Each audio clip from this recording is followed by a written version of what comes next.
The most successful franchises share one thing in common. They're never satisfied with where the business is today. They're always thinking about the road ahead. That ambition is the fuel that drives growth, and Zoho's business software is the engine that gets you there. With the right technology, your franchise won't just run better, it'll move faster. Candidates will progress through the development pipeline more quickly. New locations will open on schedule. Decisions will get made based on better data and better insights. Zoho gives every size and style of franchise the power to move faster without breaking what works. Whether you're a single location operator building a portfolio, a multi-unit operator scaling across brands, or a regional franchisor growing into a national network, Zoho grows with you every step of the way. Built over 30 years, Zoho's software ecosystem can be configured to match how your franchise actually works. CRM, operations, marketing, HR, analytics, and more, all designed to work together from the start. The more of your business that runs on Zoho, the more connected it gets. Head to zoho.com/franchise to learn more about what Zoho has to offer. That's zoho.com/franchise. And now, back to the show.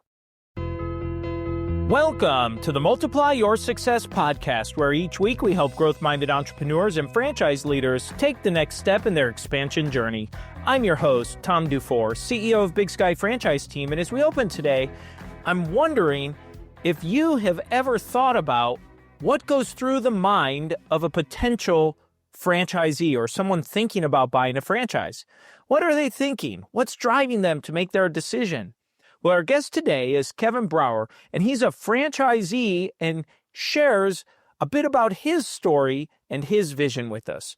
Now, Kevin is the president of StormGuard Roofing and Construction of St. Louis, where his purpose is to help others recognize and act on the opportunities in front of them. He focuses on helping people connect their goals and meaningful business direction and growth.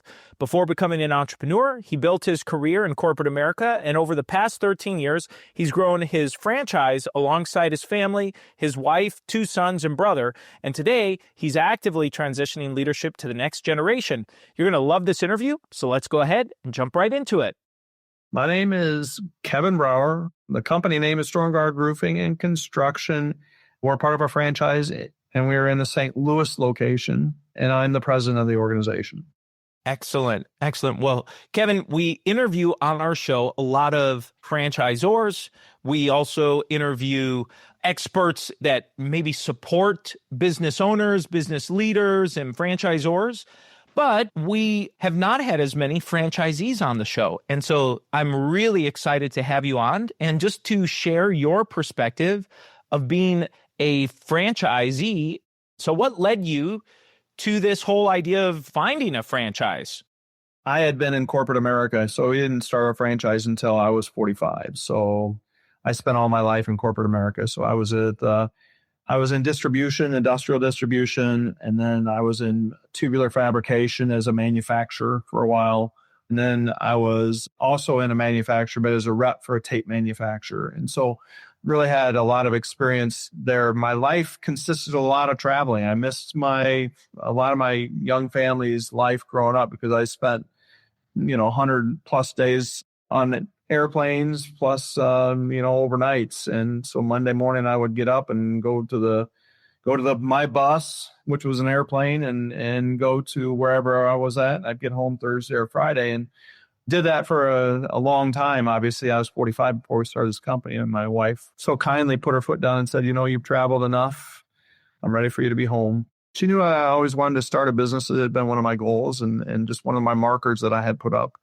And she said, now's the time. Let's see what we can do. I had lost my dad at a young age. He was an entrepreneur. Her family were in the restaurant business. They were entrepreneurs, and just didn't feel like I had enough knowledge base to start something on my own. So that's why we went down the franchise route, and we looked at multiple different concepts. A lot of the concepts were multiple site, where you needed multiple sites to get to the multiples that I was looking for as far as size and such were concerned. We settled with StormGuard just after a pretty exhaustive search. It took us I'd say we were probably in the search for 9 months or better before we actually stepped across that threshold, and then chose StormGuard. And, in April of 2014, we made that step from being employed to being an employer, basically living off of off of the funds that I had generated myself over the last 30 years in business, or 20 years in business. Yeah, it was a huge step, a big step, scary step, but it was probably one of the more important steps that I've taken in my life. I think it's interesting. One of the things you mentioned there was it sounded like you had this idea of at least either a return or income that you were able to generate personally out of the business. It was helping you evaluate this. So I'd love to just hear a little bit about your evaluation process. I think it's something that a lot of times franchisors take their best guess at, or just wonder about what's going through the minds of someone that was in your shoes when you were at that moment of evaluating and considering a franchise.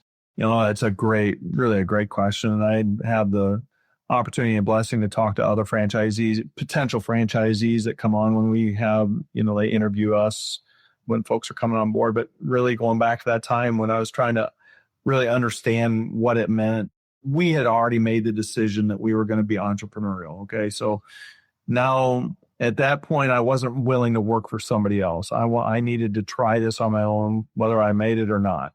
The evaluation for us really came down to the fragmentation of the market that we were in. And as a franchise, part of their whole goal is to take a fragmented market and try and pull it in underneath one hood where you can have lots of different locations. And we felt that after evaluating the multiple ones, because some of them required more sites, some of them required, people, as a people business, which was really heavily in the recruiting and so forth. Some of them were, and to get to the revenue that you needed to get to from a finance standpoint and generate what we had hoped to achieve, the time frames get extended. So as an example, if you're doing a haircut place, it may be maybe 300,000. A really big one will do 300,000 in a year. Well, 300,000, if you're making 10%, is $30,000. Well, guess what? I made more than that, and I'm not going to be the guy cutting hair because that's not my thing. Right. So I can't take the revenue from the haircuts that I do, plus the revenue from the profits of the business to get anywhere close to where I came from. And so it's not that it isn't a great business. It just takes multiples of them. And look, once you have 10 of them, now you're making good money, right? But you also have properties and other things involved. So the reason I went down the road with StormGuard is because it was extremely fragmented. There's no nationwide company. There's still, even to this day, there's not a nationwide company out there that is known in the roofing business. And so we felt that if somebody could come in and really consolidate and become a branded name that could benefit a system. And that's why we felt like a franchise might be the right answer, because nobody had done it privately.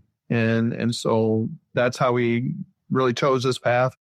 How have you found that your business and your personal life are kind of coming together, and how has that changed or differed from working your corporate career? When you own it, you really do own it. And it encompasses 100% of your life. I'm sure you understand exactly where I'm coming from. Your conversations at home tend to focus a lot around what's happening in the business. I think, especially in the beginning, you've got to commit to however many hours it takes. It's not a matter of, if you want to win, you have to commit to whatever it takes, period, end of story. And it doesn't matter what business it's in. You have to give the equity and it's a sweat equity as well as financial equity to the business to make it work. I think balancing the personal life over time, I've been blessed too that my kids, so I've got a 27-year-old and a 33-year-old. And I told them in the beginning, of course, they didn't like our company because that's all we talked about, and the funny thing about it is after they graduated from college and then they went out, I made them work for other companies before I let them come to work for the business. And both of them did. And both of them decided that that circumstances worked out that they ended up joining our business. So now my family, I get to see them every day when I go to business or when I go to work, and we're actually in the process of having them be more of the day-to-day and us less of the day-to-day. But to answer your question, how do you balance it? I think that you have to you've got to find spaces and you have to schedule your life just like you schedule your business. And if you don't schedule that private time away, then your business will eat every ounce of it. And if you're not conscientious of not only your relationships, your kids, your outside activities, that third thing that you do that just makes you happy, if you don't make sure that you schedule those things, the business will consume your life. And for some people, that's okay. For a lot of people, it's not. And so I think if you're disciplined about those things, that you can manage and control that. And that's what we've had to do. And we've had good support from our franchisor to help us, recognize some of those things. That's one advantage of being in a franchise system is, you've got a whole group of people that are out there that have different perspectives and have gone through things that maybe you haven't gone through. And so sometimes you can, unload some of your challenges on some of those folks, and they can help you find answers that if you're out here on your own, it seems like an island sometimes. Not to say that it doesn't seem like an island even in a franchise, but it's less of an island. Let me put it that way, because you got a group of people around you.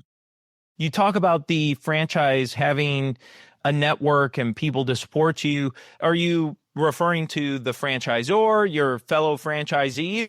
It's both. I was the third franchise in, so I was very early in this business. And as you doing all the interviews that you do, that no business starts in one spot and ends up in the same spot that it started. It just doesn't happen. It evolves. They all change. They become something different than what the original idea was or the original intent. Now, the concept may be still similar, but it changes. It just does, because you have to respond to the markets and respond to what's happening out there. So with that being said, being a very early franchise, none of what they taught me is what I do today. So I had to be pretty entrepreneurial. With that being said, we had very close friendships that we made inside the franchise system with franchisees that have become, part of our family and have helped us tremendously through a lot of different stages. The franchisor has been great, and they're adapting and adjusting too. We're pretty independent from our location in the respect that we understand that we have to make it happen living inside the rules that they put forth.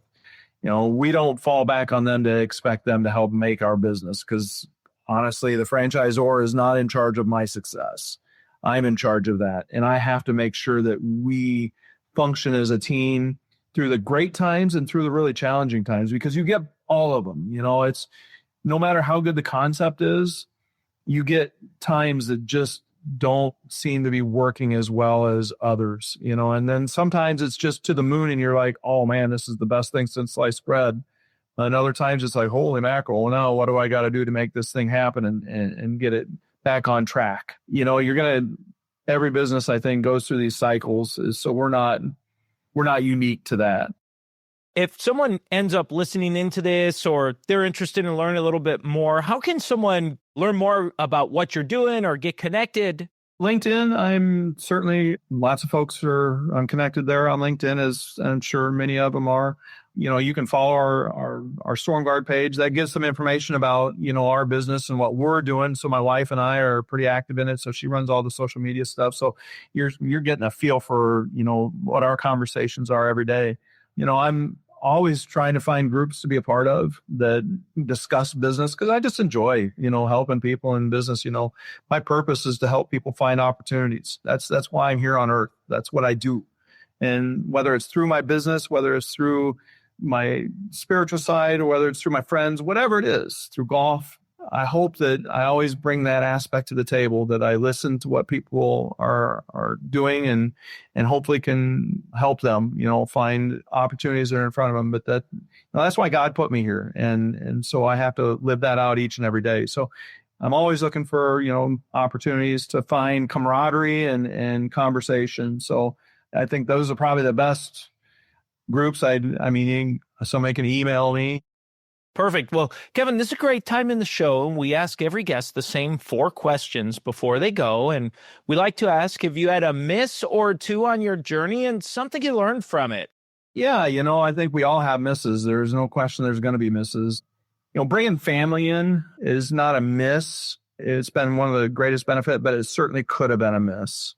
So I would say be conscientious on that standpoint. We actually wrote contracts with each one of our family members that gave us exits and outs and expectations.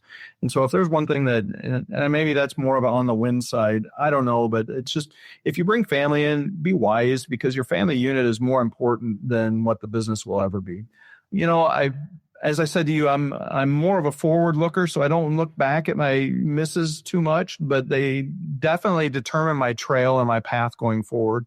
I used some lead generation stuff that got me in trouble from phone calls back in the days of where they had the no call lists, which has pretty much gone away now. But I had some phone calls go out through another vendor that were to somebody that was predatory, the lawyer that was setting that up, which gave me a real insight into how business works. So have a thick skin, understand that there's always somebody out there trying to take a nickel from you, and they will try and find a way. And I learned a lot from that. So I don't use those types of services any longer. I think another miss is I've had a lot of people misses. Hiring people is one of the hardest. This is a people sport. And I think every business is what I would consider a people sport. And really understanding the recruiting side is a huge piece of it. I'm still not great at it. I'm still not super good at it. And even 14 years later, I can still say that if there's a room or an area for improvement, it's understanding people and how to hire people for those roles. So do yourself a favor if you're getting into business. Make sure you learn about how to hire, because it kills so much time and money when you miss. Very, very good. Thanks for sharing that, Kevin. Well, let's look on the other side. Let's talk about a make or two, a highlight. Having the family in there is definitely a highlight. So I would have never thought that I could create a business that would provide income to all of my family members. So I've got my brother, my wife, and my 2 sons that are involved in it. That was a dream that I didn't ever have, that we aspired to it and created. So that was super, super cool. We've been able to build a portfolio of buildings and properties that are in conjunction with what we do, so I'm not depending on this business that I currently have as my only source of income now going forward. So it's really changed my outlook and how I finish the back half of my life, or the back quarter, I guess or back third. I'm not sure where I'm at, but I'm trying to do better. And I've also learned that, as I get to the stage that I'm in, which I'm 58 years old, about a month and a half, my job is my health now. My job is no longer trying to drive the business forward because I got people that can do that. My job is my health, because I want to see what it's going to end up being and where the people that are involved in it take it. Those are my big takeaways. Well, the name of the show is Multiply Your Success, and we always like to ask, have you used a multiplier to grow yourself personally, professionally, or organizations you've run? Big multiplier for us was EOS. That has been a big change for me. Is when we ran EOS, we started about 5 years ago, and I would highly recommend EOS or a system similar to EOS to any business owner that's out there. It really dials you into how to make a business successful and keep it successful, because it's easy to get off track. It really is. So other multipliers, I've used coaches. I'm a big believer that coaching is a huge part of it, because you just don't have all the answers. And sometimes you're in the weeds so far. I've got a CFO, a fractional CFO. I've also got coaches for both my sons to talk outside of the business too. So those are absolute multipliers for us. And then, of course, local networking groups with Chamber of Commerces and things of that nature are also big multipliers for us, not only from a lead standpoint, but just so we can cheer on other entrepreneurs, so we can help be a part of the community. One of the reasons that I stopped traveling was because of my wife, obviously, but also I wasn't a part of my community. And these give us a chance to give back, and we can sponsor different things, and we can advertise and sponsor at the same time, and do things that we never thought we could do when we were working for corporate America. And so those have absolutely been multipliers to what we do. So I think the title of your show is spot on, because all of us that are out here trying to do these things really use multipliers. Sometimes we just don't give it all the credit that we need. So thanks for bringing that to my attention. Well, and the final question we ask every guest, Kevin, is what does success mean to you? Helping people. If I can just boil it down, it's just helping people. Success to me is that we deliver for our employees, our family, our friends, for anybody that comes in contacts, that we help, that we, at the bottom, that we can be depended on, and that we can help people, and that our entity will go on for here until whenever, and that's what it will do. And if we do those things, then the rest of it happens. So success to me is that we live that mission each and every day, and that every single person that comes in contact with our organization either lives that example or they experience that example. And that's that's the goal of where we want to be. And Kevin, as we bring this to a close, is there anything you were hoping to share or get across that you haven't had a chance to yet? Your questions are great. I hope that anybody that's on the threshold or that's looking to go down this path and gives it serious consideration, that, make it happen.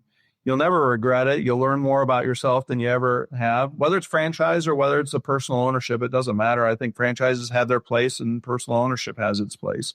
I would encourage each and every person that listens to the podcast to step across that threshold, even as hard and maybe as steep as that climb may seem. Just do it, because every day that goes by is a day that you haven't learned what this will teach you.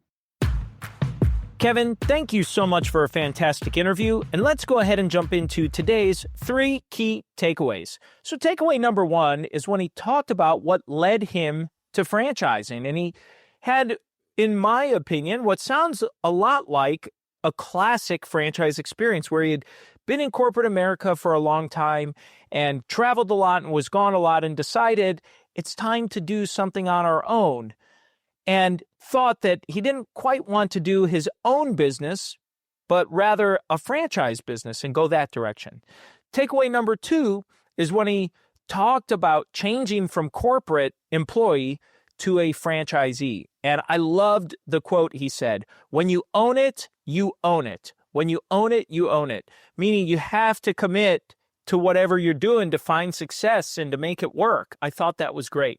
Takeaway number 3, toward the end, he was talking about a multiplier and how he's created a community-based business to connect with his community, with his family being involved and being involved with the local chamber and other activities and organizations. And it's just another reminder that franchising is locally owned and operated. And just a reminder of that, even though there might be a common brand and system that everyone's following, having that local ownership goes a long way. And now it's time for today's win-win. So today's win-win is from the tail end of the episode, when Kevin was talking about when you're thinking about maybe buying a franchise, maybe you're thinking about franchising your business, maybe you're thinking about joining into a franchise system or taking a new product or service or a new marketing campaign. And I loved what he said. He said, whatever you're thinking about, just do it. He said, step over that threshold. And the reality is you've probably already done the research and the preparation and the thinking and the analyzing and the review, and now it's just time to do it. So I thought that's just a great way to close. And so that's the episode today, folks. Please make sure you subscribe to our podcast and give us a review. And remember, if you or anyone you know might be ready to franchise their business or take their franchise company to the next level, please connect with us at bigskyfranchiseteam.com, where you can schedule your free, no obligation consultation. Thanks for tuning in, and we look forward to having you back next week.